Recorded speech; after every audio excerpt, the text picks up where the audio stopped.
Trinidad's ready for us. We're going to go straight to questions. Let's start right here in the front row, please. Hey, Trinidad. Michael Cobble from WBRZ in Baton Rouge. What is Sam Levitt and Husan Longstreet and Landon Clark getting in lane as a coach? And then what will the LSU fans, you think, get on game days in Baton Rouge? I'd say, the quarterbacks at LSU are going to coach with a lot of experience. Coach Kiffin has been in the college game long time, also NFL career too. But yeah, getting a good coach, solid guy. So yeah. Right here in the front row. Trinidad, Whitman Clark of Tide 100.9 in Tuscaloosa. You finished last season mocked as an early day 2, second or third round kind of quarterback. What are you looking to show NFL scouts this year to prove to them that you belong as a first round draft pick? Coming back to Ole Miss, I feel like I wanted to stamp my legacy there. I feel like it was unfinished business. Things that GMs should know about me is I feel like each year in, each year out, I feel like I've, ultimately gotten better, whether it was at Ferris State and, out here at Ole Miss, and I'm the ultimate competitor, put my head down and do whatever it takes to win. Third row in the end, please. Hey, Abby Miller with The Reflector from Mississippi State. With this being your last year playing with the Rebels, how do you feel about having a home advantage for the Egg Bowl? It's going to be great playing Oxford. I'm not going to miss those cowbells, ringing every play. But, yeah, I'm just excited to play, the Egg Bowl, in Oxford. I kind of got both worlds, I guess, playing at Starkville this past year, and then now get to play them, in Oxford. So just super excited for our fan base and, how electric that game will be. Third row on the end. Hey, Trinidad.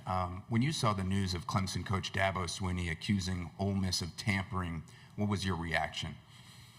My reaction, really didn't know what was going on, honestly. That's above my head, to be honest, and really wasn't focused on that, to be honest. Second row.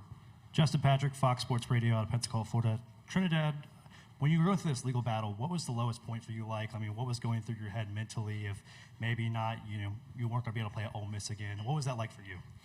Yeah, I feel like, whatever the case or whatever the decision was going to be, God willing, I was going to play football regardless, whether it was in the NFL or, in college back at Ole Miss. And I guess the lowest point in the times where I was down the most is just the uncertainty of it. Didn't know where I was going to be. I just wanted to kind of know where I was going to go and where I was going to be so I can, I guess put my best foot forward and most of my effort into that time. Second row and then pass it forward. Leo Haggerty, Amped Up Sports Draft Nation here in Tampa. Obviously, team goals are at the top of your list, but what individual goals do you aspire to meet to get those team goals up?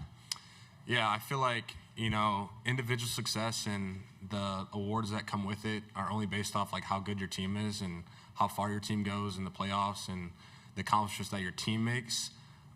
So yes, individual awards are nice, but I'm nothing without my team. I'm nothing without my offensive line. I'm nothing without my defense and all the people that have poured all their time and energy, into making the team the best. So. Hey, Trinidad. Nathan Lee, WLBT Sports in Jackson, Mississippi. When we talk about the Rebels this year, a lot of hype, a lot of conversation about you, Key One. How does the team keep its focus week to week and not look into that hype to achieve y'all's goals? Yeah, I would just say, for me personally and for this team, we just like to work hard. Really can't get too caught up on, the outside noise, stuff that's outside of our football facility because at the end of the day, that's out of our control. We just know, Ole Miss football, and that's what we're going to do day in and day out. Second row.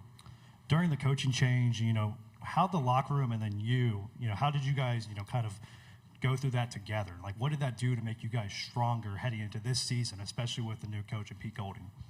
Well, it was nice to know who our coach was, and we were familiar with PG. He was already our defensive coordinator. So I guess we didn't have to meet a new individual. So that was nice. And throughout that year, we knew how good of a coach PG was. He's been along in the game for a long time now, a lot of experience. And, for a team aspect, we're fine with it. We knew that PG just wanted to win and would do whatever it takes to win. And that was our same mindset for the team. Fifth row and then pass it forward to the aisle. Go ahead. Jared with AO.com. Trinidad, having a year under your belt already, what does playing football in the SEC mean to you personally? I would just say, it's a dream come true. I've said that before. Me personally, I'm biased, but I think it's the best conference, in the nation. And yeah, it's something that you put your hat on, and it's pride. Playing in front of the Ole Miss fans and playing in the SEC and playing against the Georgia Bulldogs, it's really cool, and I'm grateful for that opportunity. Fourth row on the aisle, then pass it forward, please. Trinidad, how are you? Troy Johnson, 16 WAPT in Jackson. Tell me what the difference is in the offense this year compared to last year. Not too much has changed. I feel like PG, when he was going through that process of hiring an OC, he wanted stability within the scheme and within the offense. And JDB, in his experience, he was at Ole Miss before, so kind of knows and understands what our offense is, and it's ideally the same offense as last year. There's some new terminology and some new plays that we might, mess around with here and there, but at the end of the day, it's ideally the same. Second row again. Avery Cameron, WCBI in Columbus, Mississippi. How have you kind of just seen the difference in, yourself and your team having your first full off season in Oxford and kind of going into this season as QB1? Yeah, it's been great. I love that I got an off season on my belt. I guess you could say it's more comfortable, every time I'm, heading to the facility in the morning, watching film with JDB, Coach Judge, and all the other coaches as well.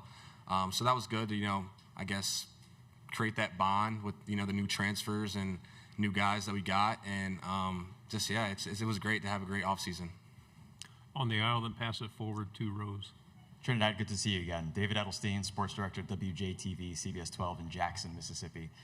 How does this team follow up last season, where you guys were kind of this Cinderella team in a way that accomplished so much, making the first playoff? And the way that it ended right at the end of that semifinal game, how does this team follow that up? What are the plans and the mindset for you guys? Yeah, the standard at Ole Miss is winning a national championship, but, we can't get too ahead of ourselves. Last year is last year. That's done with. Nobody cares about what we did and what we accomplished last year. It's a new year. So now we're just, looking forward to fall camp and attacking that, as hard as we can. And then, week 1 in Louisville. 2 final questions. We'll start at the end over here, then come right here. The Island Time in Oxford song. What do you think about it? Do you think it'll be played at the games this year? Yeah, I love it. I love how creative our fans are. I love that, they embrace me and, my teammates, with that song. It's really cool to see, and hopefully they do play it a lot when we score a lot of touchdowns.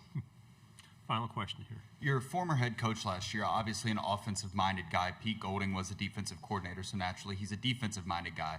What's the difference in relationships between a starting quarterback and an offensive-minded head coach and a starting quarterback with a defensive-minded head coach? And does it force you to kind of get closer to your position coach or your offensive coordinator at all? I think it's awesome. Every time that I go to practice, I think that I'm playing, the best defense in the SEC. PG is a defensive mastermind, and honestly, it's like playing chess out there between ourselves, and it's cool, and I love it. It's iron sharpens iron, and I would just say the difference is, I guess I'm not talking to PG as much as in our scheme, offensive-wise, he's more of defensive. But other than that, it's great, day in and day out. I love, going up against our defense and, seeing what type of variations we could see defensive-wise. So that just helps me, when I'm facing Georgia or Texas or any other defense in the nation. Trinidad, I wish we had more time. Thank you very much. Appreciate you guys. Thank you.